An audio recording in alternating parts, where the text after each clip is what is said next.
एक ग्लास पाणी दे ग, गोळी खायची आहे. ही जरा पाणी. पण कशावरली गोळी आहे ती? अगं आग होती अंगाला सगळ्या म्हणून गोळी खायची आहे. अशा आग होत्या.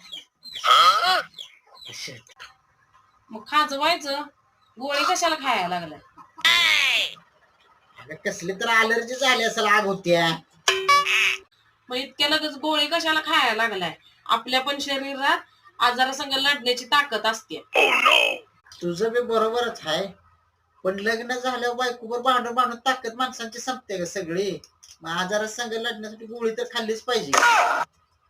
मग उपाशी पोटी खायची गोळी आहे का? हा, उपाशी पोटीच आहे, आता खाणारच आहे. आता कशाला खायला लागलाय? संध्याकाळपर्यंत गावा पण खावा. का? आता संध्याकाळपर्यंत उपाशीच राहणार आहे, मग निवांत गावा पण खावा.